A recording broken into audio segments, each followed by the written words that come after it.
योगी राज में अच्छे अच्छे गुंडे, माफिया और भ्रष्टाचारियों को सबक सिखा दिया गया। कोई अपने को कितना भी बड़ा तुर्रम खां समझता रहा हो, योगी राज में अच्छे अच्छे गुंडे, माफिया और भ्रष्टाचारियों को सबक सिखा दिया गया। कोई अपने को कितना भी बड़ा तुर्रम खां समझता रहा हो, योगी के आने के बाद सबकी हेकड़ी निकाल कर रख दी गई।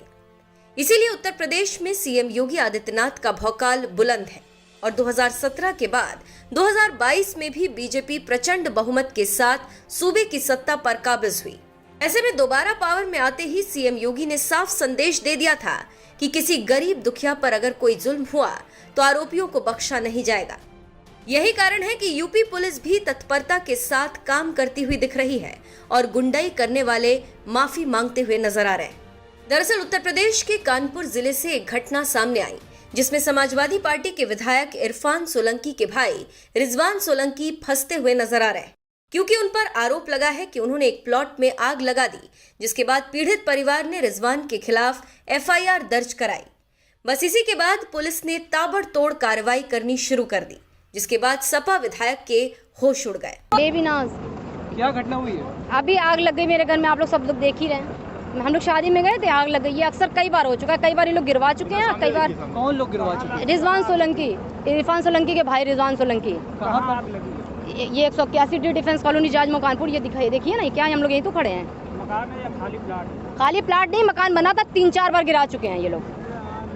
केडीए की सांठगांठ है इनकी बहुत अच्छे से, आज से नहीं, इतने जमाने से चली आ रही है। हमने खुद जाके केडीए ऑफिस में दिया कि मेरा 1/4 जमा है, मेरे पास कोई नोटिस नहीं आई है। मेरे डैडी की डेथ करवा, मतलब इसी ने ढकेला, मेरे डैडी की हत्या करवा दिया इसने। साजिश के तहत 2 भाई को और मार चुका है। अब ऐसा करिए कि जो भी मेरे पैसे जमा है उससे के हिसाब से हम हमसे पैसे ले लीजिए, जो भी हो। मेरे पास कोई नोटिस नहीं आया, आप हमें लीजिए, जो हम पैसे जमा कर दे, आप मेरे मम्मी की नाम रजिस्ट्री कर दीजिए। और आज तक कोई कार्रवाई नहीं हो रही है, ना पुलिस वाले करते हैं, ना केडीए वाले करते हैं, ना कोई मंत्री करता है। मुख्यमंत्री जी को भी हम एप्लीकेशन दे के आए। कहाँ आपने मदद के लिए गुहार लगाया? मैंने थाने में दिया, कचहरी में दिया, थाने में गए हैं, और यहाँ पे भी गए, रामा देवी भी सब लोग गए हैं। यहाँ भी थाने गए, जाजमऊ में कमिश्नर ऑफिस भी गए, लखनऊ भी गए हैं। करीब कितने का नुकसान हो गया होगा आपके घर का? क्या भाई मेरे, हम लोग की जिंदगी का नुकसान, नोट का नुकसान हो जाता, मकान का नुकसान हो जाता। भाई मेरे भाइयों की जिंदगी बच जाती, मेरे बाप की जिंदगी बच जाती। अगर ये प्यार से मांगता तो शायद दे देते। कौन आपके घर में आग लगाई थी? कौन? ये रिजवान सोलंकी लगातार पीछे पड़े हैं, आज से नहीं है। ये रिजवान सोलंकी इनके भाई हैं, इरफान के विधायक हैं इरफान सोलंकी, हाजी मुश्ताक के बेटे, जो मसीहा कहे जाते हैं। और सांठगांठ इनकी पहले से चल रही है।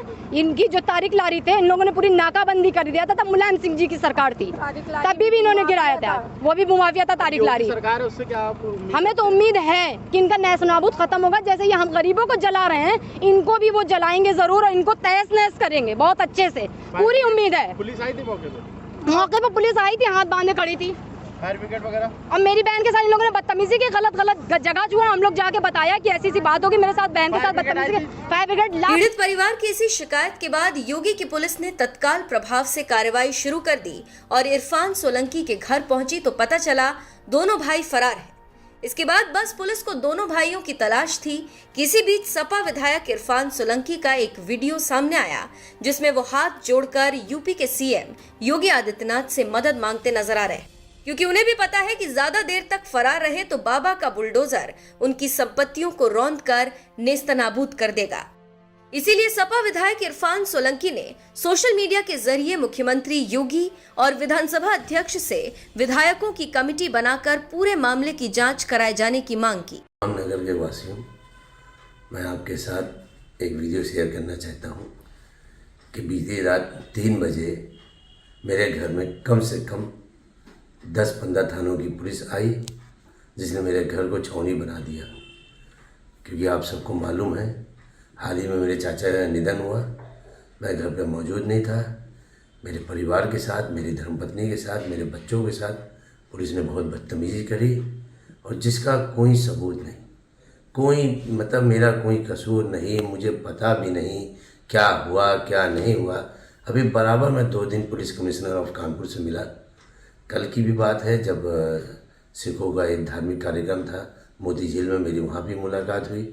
मैंने खुद स्वयं कमिश्नर साहब से टाइम भी मांगा कि मैं मिलूं और आपको एक ज्ञापन भी देना हूं। मैंने कहा भी उनसे कि आप इसकी जांच करवा लीजिएगा, और वहीं पे डीएम महोदय भी मौजूद थे, कानपुर के डिस्ट्रिक्ट मजिस्ट्रेट साहब। उनसे भी मैंने कहा कि मुझे आपसे मिलना है और आपसे बात करनी है।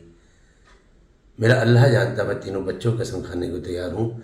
मैं उस परिवार को जानता भी नहीं, उस मकान जहाँ पे ये घटना है मुझे कोई लेना देना भी नहीं है। अगर वो परिवार अपने बच्चों की और कलाम पाक की कसम खा के कहे कि उन्होंने मुझे कभी देखा भी है, मुझे तो पता भी नहीं।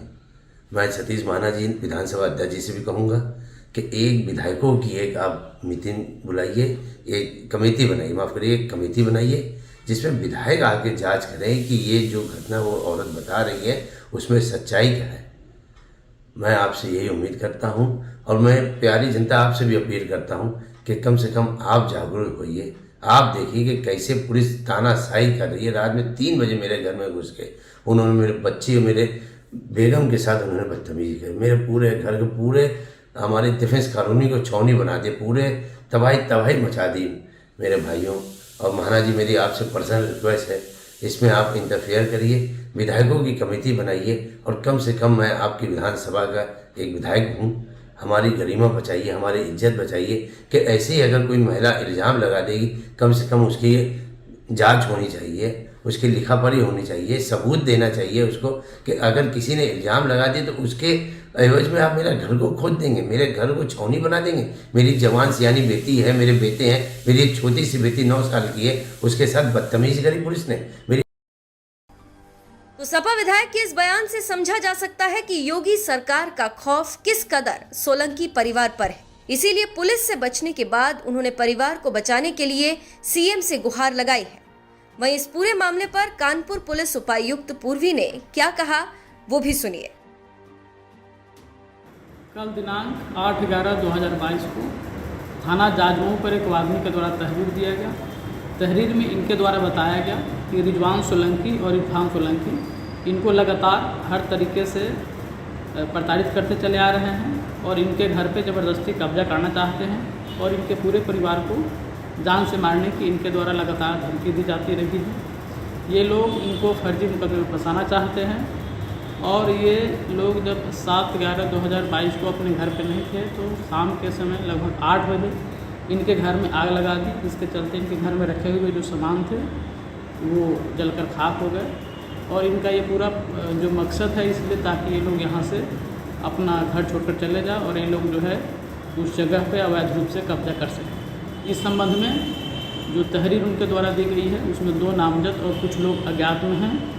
जो नामजद अभियुक्त हैं जिनका नाम रिजवान सोलंकी और इरफान सोलंकी है, इनके गिरफ्तारी के लिए टीमें लगा दी गई है और जो अज्ञात लोग हैं उनकी शिनाख्त के लिए आसपास के CCTV कैमरे और सर्कमस्टेंशियल एविडेंस को देखा जा रहा है।